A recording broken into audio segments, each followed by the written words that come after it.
आप बोलोगे कि पहला है लिविंग ऑर्गेनिज्म के ऊपर, सबसे बड़ा जो उसका इफेक्ट होता है उसके हेल्थ पे होता है, ठीक है। इवन आप सिर्फ हेल्थ ह्यूमंस के ऊपर नहीं बोलते, सारे लिविंग ऑर्गेनिजम्स और प्लांट के ऊपर बोल सकते हो।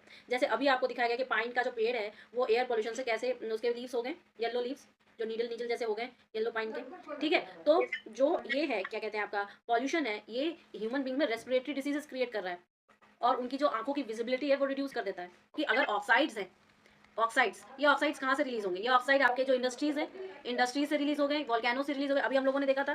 सो इनसे जो ऑक्साइड्स रिलीज होंगे, अगर ये पार्टिकल्स जो पार्टिकुलेट मैटर जो एयर पॉल्यूटेंट्स हमारे मौजूद है उनसे रिएक्ट करके जो मोर हार्मफुल कॉम्प्लेक्सेस बनाएंगे, कंपाउंड्स बनाएंगे, okay, more harmful particles create करेंगे। now these harmful particles what will do, these harmful particles we will inhale through our lungs, inhale through our lungs, through our lungs, and when we inhale this through our lungs, all naturally it will create respiratory tract of diseases, blood different kind of blood related illness, blood related illness, respiration related illness, ये सारे illness create करेंगे। This is a very common. See, these are the very common. Ozone can increase asthma attacks, shortness of breath, aggravate lung diseases, and cause permanent damage in the lungs. Nowadays, cardiac arrest is so common. Cardiac arrest.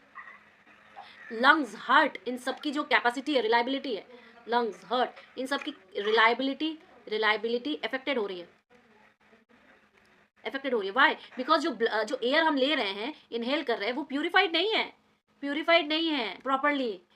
तो properly purified नहीं है, तो जो body में आपका mitochondria ये सब जो ब्लड का यूज करके एनर्जी प्रोड्यूस कर रहा है, या आप बोलोगे जो ब्लड का प्यूरिफिकेशन हो रहा है, या हीमोग्लोबिन वगैरह, इन सबसे तो कॉम्प्लेक्स बना रहा है ना, बॉडी तो डिसीज कर रहा है ना। So these are the very problem. Ozone ये सारी चीजें करता है, बॉडी में अस्थमा अटैक दिलवाता है, शॉर्टनेस ऑफ ब्रीथ करवाता है, aggregate of lung diseases, cause permanent damage of lungs. Delhi में रिसेंटली एक बच्चे का इसकी वजह से लंग का ऑपरेशन हो गया, just due to pollution in the air. Next, ultraviolet rays जो होती हैं, जब वो ओजोन पॉल्यूशन से क्या हुआ, छेद हो गया ओजोन लेयर में छेद हो गया, तो डायरेक्टली अल्ट्रावायलेट रेज रीच कर गई। जब अल्ट्रावायलेट रेज रीच कर गई तो स्किन कैंसर हो गया। देखो, ये मैंने पहले भी बताया। अब चौथे नंबर पे आप क्या लिखोगे, लेड। लेड क्या अच्छी चीज़ है? No, but in due to the lead battery manufacture करने के जितने भी आपके पास फैक्ट्रीज होंगे, वो क्या रिलीज करेंगे एयर में, लेड का ही तो करेंगे।